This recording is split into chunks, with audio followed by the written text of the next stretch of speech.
um, we have already seen that the kshetra is the body, this body. And Kshetragya, there are two types of Kshetragya. One is the uh, soul, and the other one is the super soul. And the difference between them is that the soul is minute and knows about the field, his or her own body. And the super soul is present everywhere in each and every living entity and knows about all the living entities. And acharyas take the example of a farmer and the king of the area. So farmer knows his or her field, and the king knows all the fields present in his kingdom. Okay. Now on before verse number 23, verse number 22, there was explanation of another Purusha. So apparently here Purusha is also being described two ways. One is Purusha Prakristho Hi Bhungte Prakriti Jangavan. So this is the one which is the living entity which is situated in material nature. And that Purusha is Srila Prabhupada explaining that Purusha is the Bhukta or the sustained. Okay? And here this second Purusha which Krishna is talking about, is Upadrashta. Upadrashta means, somebody who is overseeing. Anumanta is the permitter. Permitter means he is the one who is sanctioning all the activities. Okay? Bharata means the master. Okay? Bhokta is the supreme enjoyer, and Maheshwara, Prabhupada is translating it as the supreme lord. Ishwara we know is the controller, and Maheshwara is the supreme controller. And we can also understand that. Okay. Now the person with these qualities, is in the third pada is being described as Paramatmeti Chapyukto. This personality is also called as Paramatma. Para means beyond, beyond or supreme or transcendental. Just like, we have Lok and Paralok. Paralok is beyond this loka. Para means beyond. So Atma and Paramatma, beyond. Beyond Atma is Paramatma. Okay. And Dehe Asmin Purusha Para. That Purusha is the not the Purusha which is described in the previous verse. We have also seen in the second chapter of Bhagavad Gita, Dehino Asmin Yatha Dehe Kaumaram. So there is another personality present into this body. Okay, and that personality is the soul. That is our real identity. That is us. And in the 20th chapter, 20th verse of this shloka, Krishna is explaining that since time immemorial, what does that mean? That there is before the creation, time factor comes when creation happens. So the body or the soul has been in contact with the material energy since time immemorial, and that's why it is going through Janma Mrityu Jara Vyadhi, the four vikaras, okay? And going through 8.4 million species and suffering all. Okay? Now Prabhupada explains that um, the soul is, Krishna has three types of energies. One is called the spiritual energy, the other is called material energy, and in between these two is the marginal energy, or tatastha shakti, and that is the um, that is all the jiva tattvas, all the jivas, all the souls are uh, marginal, and because they are marginal, they are tatastha, so they can uh, come in contact with either the spiritual energy or the material energy, and then based on that, whether they are in the context of material energy or the spiritual energy, they are either enjoying or suffering. The real nature of the soul is actually, because it is the part and parcel of Krishna, so the real nature is actually uh, that it is full of bliss. It is ever existing. Satchidanand. Sat, Chit, and Anand. That means it is, Sat means ever existing. Chit means conscious, and Ananda means full of bliss. That is the real nature of this soul, because it is coming from Krishna, and those are the properties of Krishna. Satchidananda Vigraha. The only difference is that the difference between the source of fire and the a flake of fire which is coming, a spark which is coming out of the fire. So it is the qualitatively the soul and the super soul of Krishna and the soul are same. It is the difference of the quantity.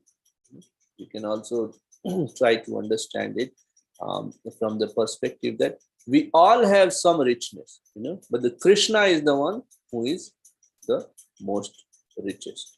He is the source of all richness.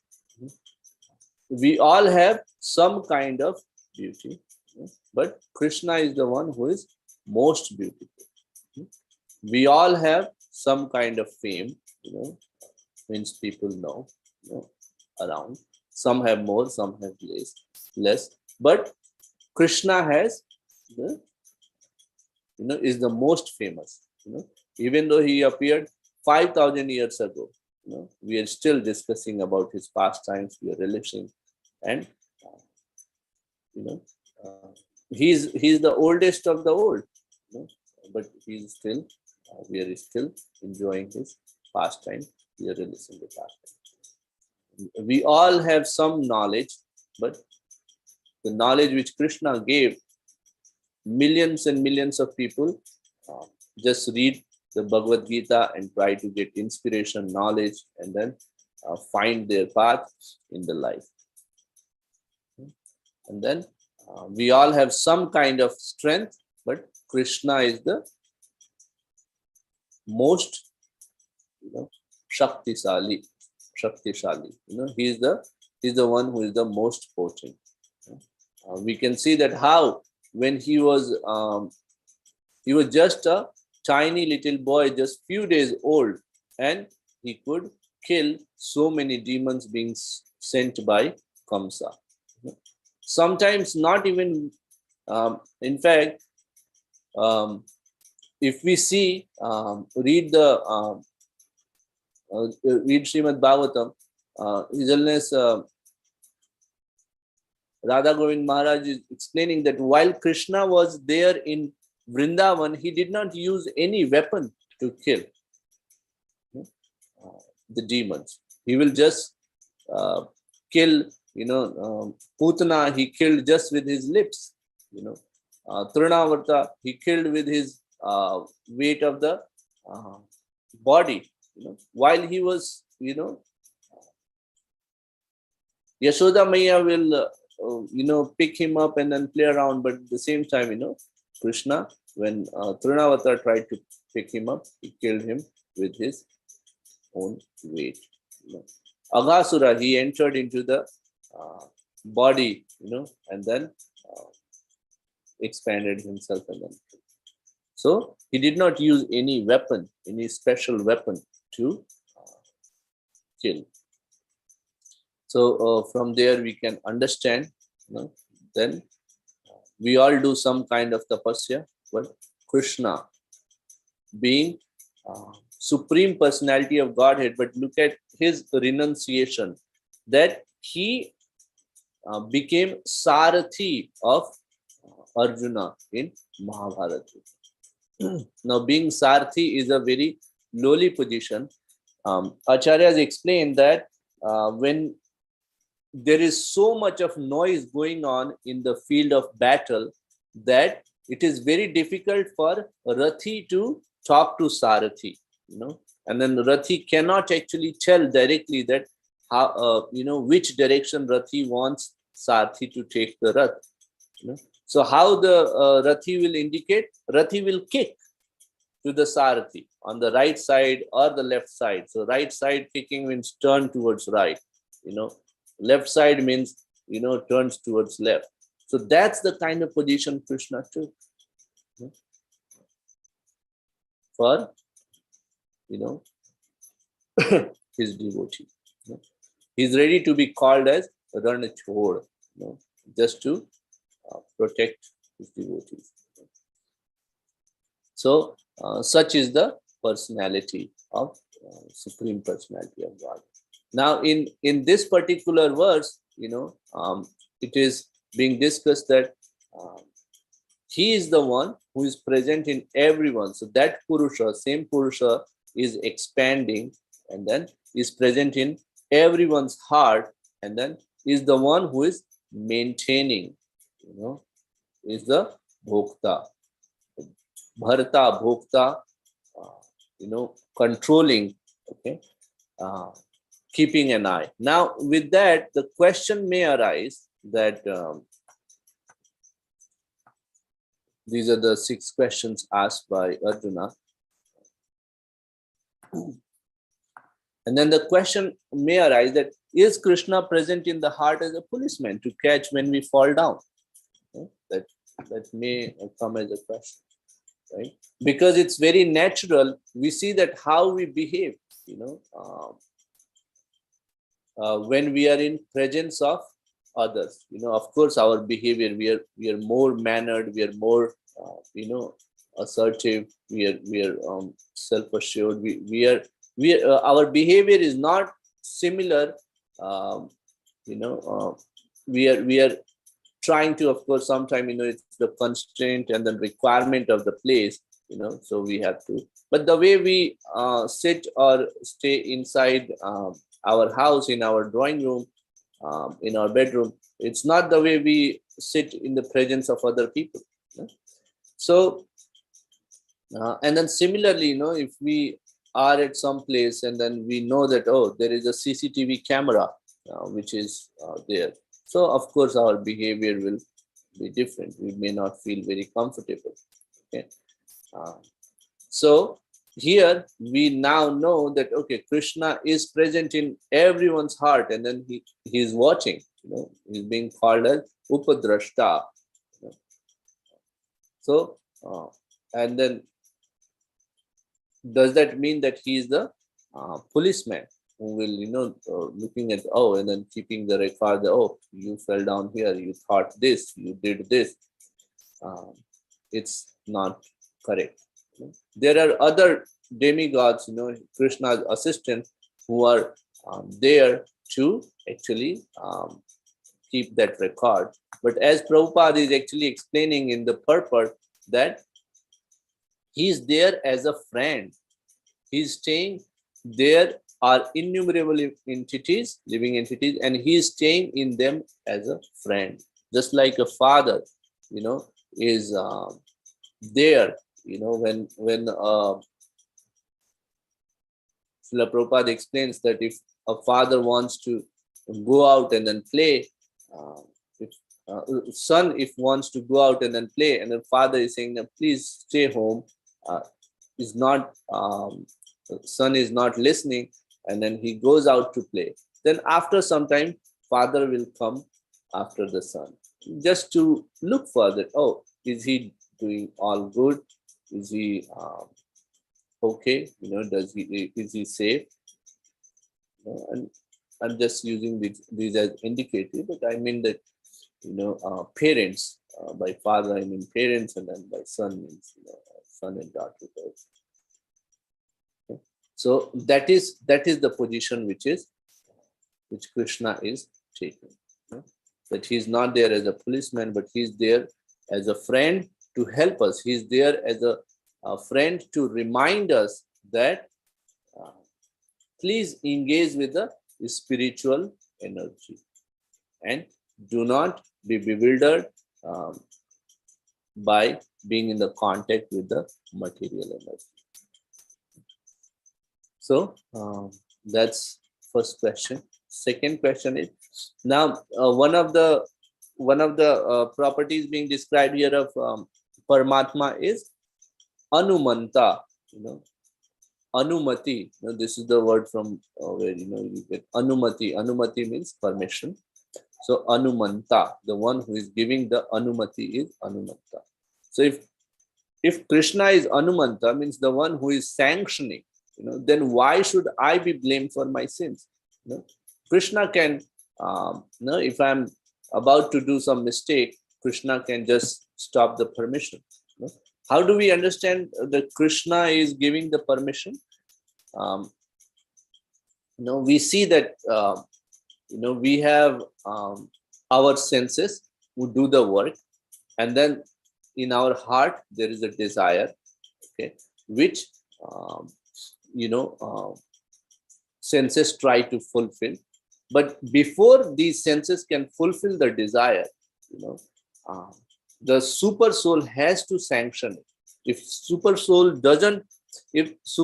withdraws the sanction, then the senses will not work. And we can see the example of it as well, that there'll be so many people with with the eyes or the ear, presence of the ear is there, but the hearing ability is withdrawn.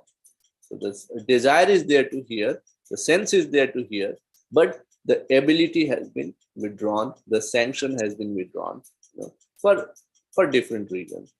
Then that person cannot perform the act of listening, or the act of, if the permission for seeing is withdrawn, then person cannot see. Okay. So now the question may arise that, okay, if permission is being given by Krishna, then why should I be blamed for my sins? Shouldn't isn't Krishna, who is giving the permission, is responsible for this? Okay.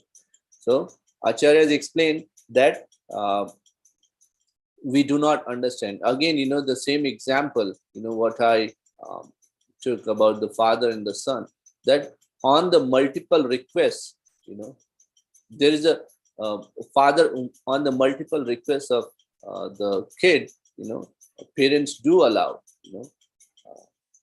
even against parents' will, to do some activity. And that is because there is an independence. If there is no independence, then there is no meaning of love. For example, different machines, they do not have independence. Whatever is the master builds the machine for, programs the machine for, that's what the machine will do. Now, there is no meaning of love from a machine, because we know that it's not real. There is no independence built into that machine. Okay, so that's why it is enforced. So the same reason, Krishna is giving us the independence, and then is there as a friend, as a supreme father to guide us. Okay, so it is not Krishna who is responsible for the acts, even though he is permitting. It's our desire, and that's why we have to go through the results of the desire. Now, third and the final question is that if Krishna is Hanumanta, he is the one who is giving the permission, and he is also there as the somebody who is overseeing, Upadrashta. Then why sinful people sometimes we see that they get away from their karma? Okay? And again here Acharya has explained that's not true. For example, we may bring up the story of Kauravas in Mahabharata, that Duryodhana tried to do so many sinful activities. He tried to burn Pandavas in Varnavrat. Before that, he tried to kill Bhima by giving him poison. Even after they were saved from Varnavrat, he tried to he cheated them in the in the gamble arena, and then tried to disrobe Draupadi. Okay, so we may see that he was actually getting away, but Acharyas explained that he is not getting away. He is just getting a longer rope because of some past karma. So, we say in Hindi, right? Paap ka ghada bharne tak. So he is just, once it has reached to a sufficient position, once this person had enjoyed the benefit of good karma, that then gets punished. We can take the example of Shishupal as well, that Krishna promised his mother that I will forgive him for 100 mistakes, where for each mistake he should be killed. But after that, just that he will be killed. So we can try to understand with this that it's not that if the Krishna is the Upadrashta and Hanumanta, then sinful people are getting away. So these are the salient points which I wanted to talk about in context of this verse. After this verse, the next verse is again describing about Purusha, and then it tells the next 3 verses, I think till 26, it tells about that what is the Falashruti, or the phala of knowing yad gatvana nivartante. Similarly, yad gyatva, what happens, if you know this Purusha, Prakriti, and then what happens. So I'd like to take a pause here and then see if there are any comments, realizations, corrections somebody wants to share.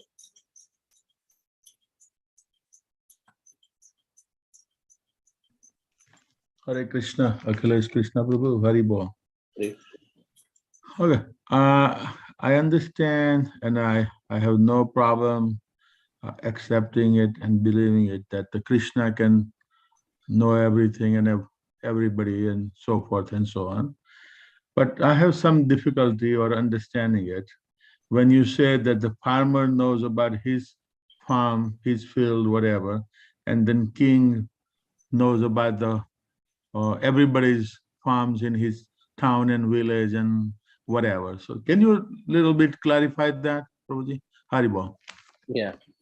Yes, Prabhuji. So this is actually an example which was taken, I think it was an example taken by Burijan Prabhu in his book. And the way I understand Prabhuji is that let's say that there is a city, and then in the city there is some government construction is to happen. So even though the person who owns the government has the first right. So what I mean by that is that even though person does not is not willing to um, sell the property or give it back to government, it is the uh, government's first right. For example, this house which we own, we think that we own this house. At the same time, we have to pay some kind of tax to the government to live here. Otherwise we lose the right, okay, of staying. So if you think from this perspective, then the city township knows about this piece of land on which I have my house, and then is taxing me for that. So that's how I understand that the king of the kshetra knows all the about all the land, or has the right over all the land, versus the person or the farmer who just owns his or her piece of land. So for example, I have no right beyond this property on which I'm living. Does that make sense, Prabhuji? Yes, thank you, Prabhuji. Yeah, Haribol, Hare Krishna.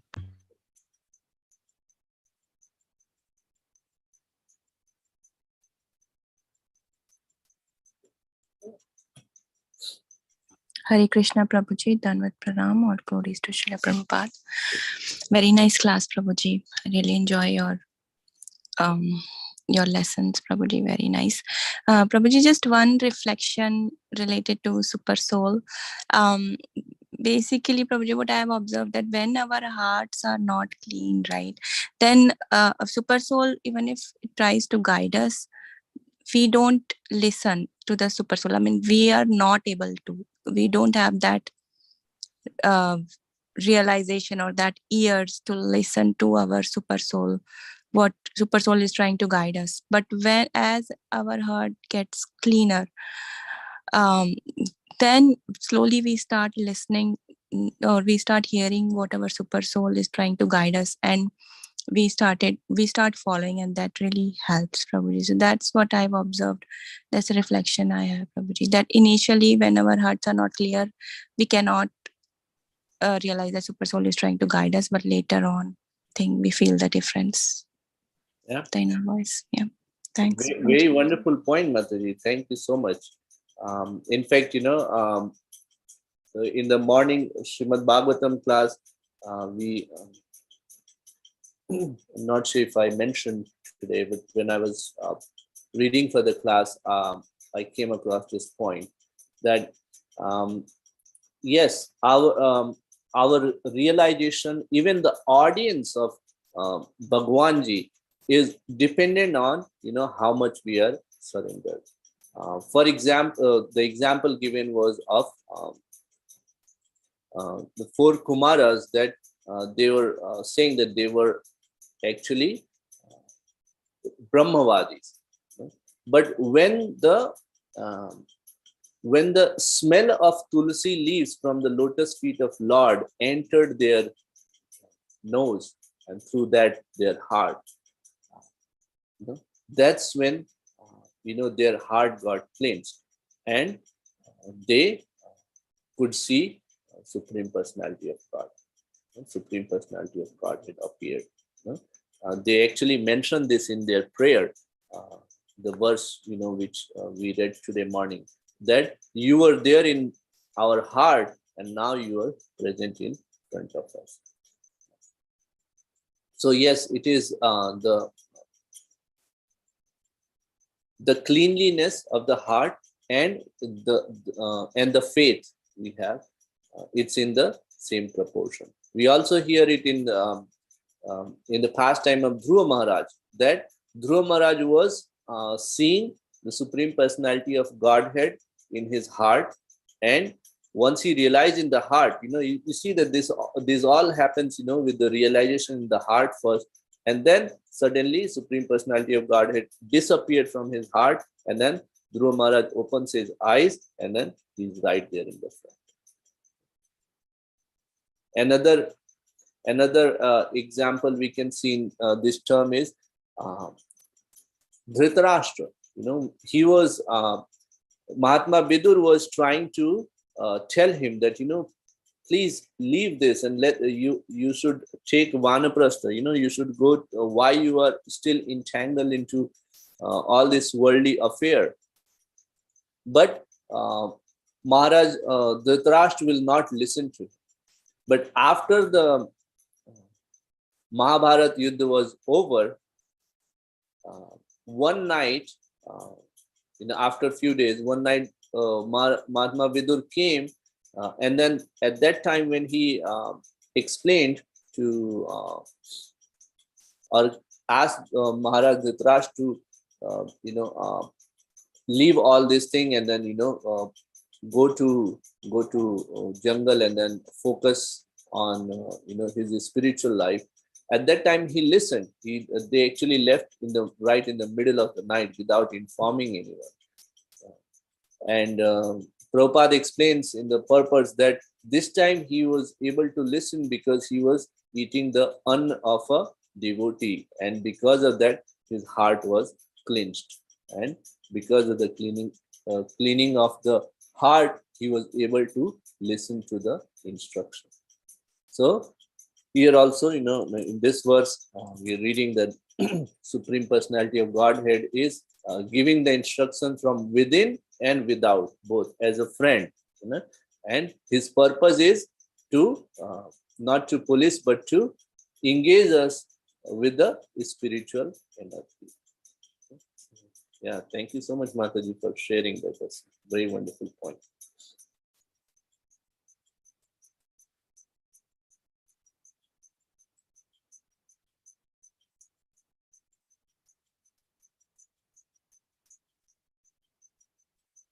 I don't see any other points being raised. So over to you, Simeshwar Prabhu.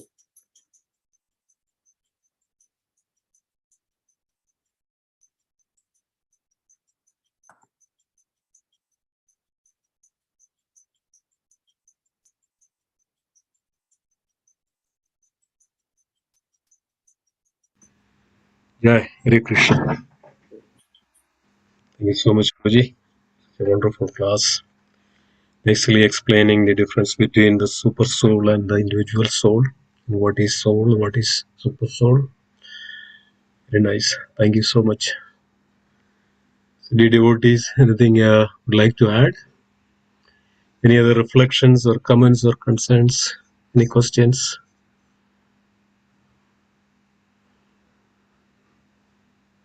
Please go ahead.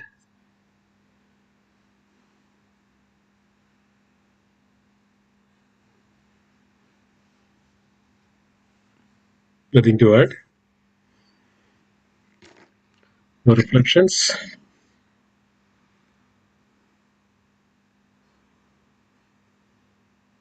Sorry, Bol Prabhuji. Yeah, go ahead, One, please. one question, right? Which is still not. I'm very much confused and need some clarification. So the whole Mahabharata happened, right? Everything is to be blamed to Duryodhana only. Is that only because he is the one who made this happen? The Mahabharata, is that the true fact, or the other peoples on the Pandava side also, they are also be blamed for the Mahabharata? So the question, if I understand correctly, is that is Duryodhana, or the side of the Duryodhana was the only one to be blamed um, for the Mahabharata Yuddha, or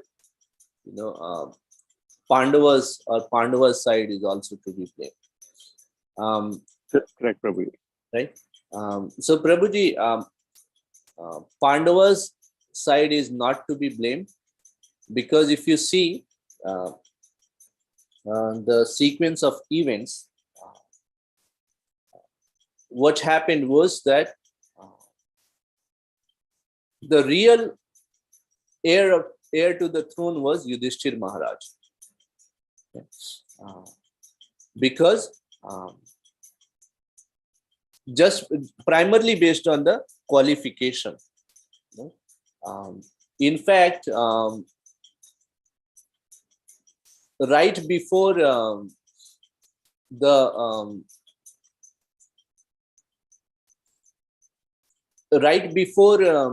Maharaj Pandu was made the king, Vidur was so the scheduled set of event was that Mahatma Vidur will become the minister, and then Dhritarashtra will become the king. Okay. But the moment Mahatma Vidur was made the minister, he objected to Dhritarashtra being the king because he was not qualified. So qualification has a very important role. After that, even after that, there were a set of events, set of tests which were conducted, including the very famous pastime that, a same sin was committed by a Brahmana, Kshatriya, Vaishya and Shudra, and then Duryodhana and Maharaj Yudhishthir were asked to, as part of test, they were asked to award punishment, and what kind of punishment they will award. So based on all these different tests and measures, Maharaj Yudhishthir was actually found to be fit as a heir to the throne, and he was declared Yuvraj. But after that, Duryodhana tried to actually come up with different set of events to kill Maharaj Yudhishthir and his other 4 brothers, including Mother Kunti. And then ultimately, the kingdom was divided, where Maharaj Yudhishthir with his 4 brothers settled into Indraprasth, and then Hastinapur kingdom was given to Duryodhana. But even after that, Duryodhana was not happy, and he arranged for the gamble, match between himself and Maharaj Yudhishthir. And there they cheated. Shakuni used a tempered dices to win the match, and then as part of that, they were awarded Vanvas for 14 years. Out of that, 1 year in Agyatavas, all that. And even after all that was completed successfully, Duryodhana was not ready to give. Then Lord Krishna comes, and then he asks for that, okay, fine, because there is going to be too much destruction if this battle of Mahabharat happens, then at least give 5 villages so that Pandavas can rule that 5 villages, because they are Kshatriyas. Just like a farmer needs a farming land to survive. If I'm a software engineer and somebody asks me to start maybe contributing as a mechanical engineer, that's not my teaching. I'll not be able to survive. So similarly, Pandavas, because they're Kshatriyas, they're trained for their achar, vichar, everything is aligned towards ruling, but they're ready to settle even for 5 villages. That's the proposal which Krishna took to Duryodhana. But even there, he had the audacity to try to capture Krishna. He's saying to his Krishna is coming as Shanti Dut, and he's saying that, capture him. If we can capture Krishna, then we will, Pandavas will lose the battle. So we can see that after this, there's no option left to Pandavas other than, the battle.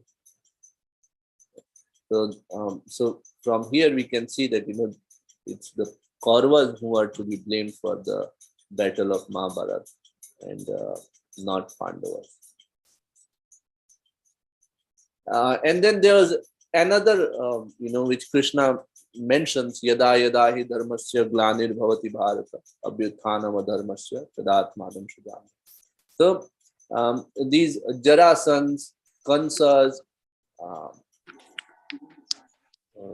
Duryodhana, Ravana, these are the recruiting agents for Krishna who bring in all the bad people at that time. And then they bring it in this Abhyuthanam Adharmasya Yajna, where, all these unwanted, irreligious kings are destroyed. And then Krishna Dharma Sansthapanarthaya. That's the reason why he takes birth. So he reestablishes the Dharma. Okay? So that's second motive. These are all Leelas. Of course, Krishna shows, as we read in chapter 10, 11, when Virat Rupa Krishna is showing, he's showing to Arjuna that, whether you fight this battle or not, you see all these kings are already killed. You just have to become nimitta. You have to just take up the credit. This task is already done, whether you pick up the bow or not. Does that make sense, Prabhuji?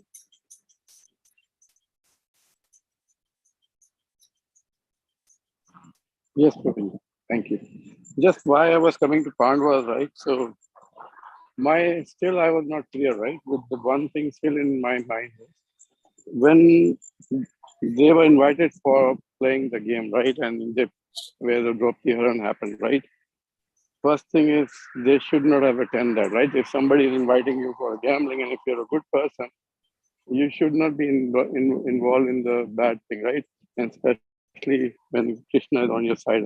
And second thing, when Draupadi Haran happened, none of them stopped. That's also a dharma thing, right? So this was a dharma youth, but Draupadi Haran, nobody said anything, right? That was where I was coming from. It's both the side of one side only. So it is the nature of Kshatriyas, Prabhuji, that they cannot deny for a battle or for a gambling match. That was something which was, of course, not for today. It's for Dwapar Yuga, Satyuga, Dwapar, and Treta. The Kshatriyas are not to deny a challenge. Okay? And because of that, Yudhishthir Maharaj accepted the gambling match with Duryodhana. Now, after the gambling, because he had lost everything, and at the end, he was trying to win, and then in that, actually, he loses Mother Draupadi as well, and then Dushasana tries to disrobe her. In there, Krishna is actually again trying to show his Leela that, if you're surrendered, no matter what, he was protected. But he protected Mother Draupadi, and whatever effort Dushasana can try to put, he was not able to disrobe Mother Draupadi. So sometimes, Krishna takes different, pastimes to teach different lessons. It's not very straightforward, but we should try to. Some of these leelas are inconceivable. We can try to explain. Acharyas have explained, but at the same time, we have to understand that that's how Krishna wanted it. For example, the Bhagavatam story which we are reading these days, Jay and Vijay were cursed, and then Sanat, four Kumaras are thinking that they cursed, but it's Krishna who is saying that no, we'll start from tomorrow, 16th chapter. So Krishna comes and then assures that it was they had done a mistake, and then ultimately it was my will. I wanted to enjoy the bhakti in Bir Rasa.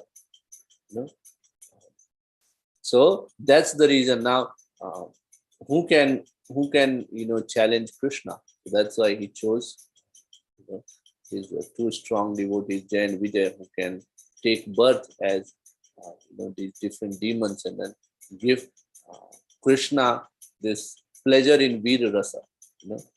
They were actually 24/7 engaged in thinking about Krishna all the time. Does it make sense, Prabhuji?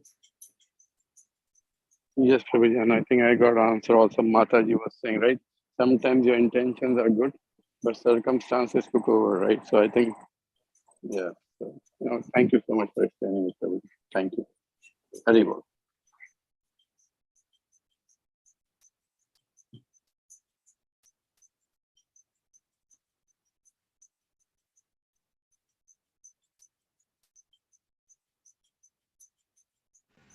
Great. Jai Hare Krishna. Thank you so much, Akhilesh Krishna Prabhu. Thank you so much for a wonderful class and wonderful questions and wonderful answers. Very nice. Thank you, dear devotees. If anybody else has anything to add? Otherwise, we would humbly request stay on.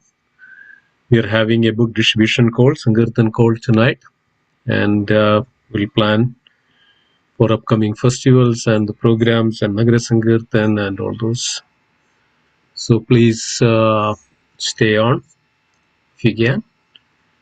Thank you so much, dear devotees. Thank you, Akhilesh Krishna Prabhu. So let's pray our obeisance to all the assembled Vaishnava devotees of the Lord. Vancha kalpatarupasya Krapa Sindhu Bhyevacha Patidanam Pavanebhyo Namo Namo.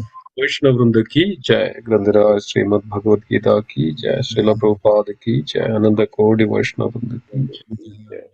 Gaura Premanande Hari Hari Jai. Yeah. Thank you so much.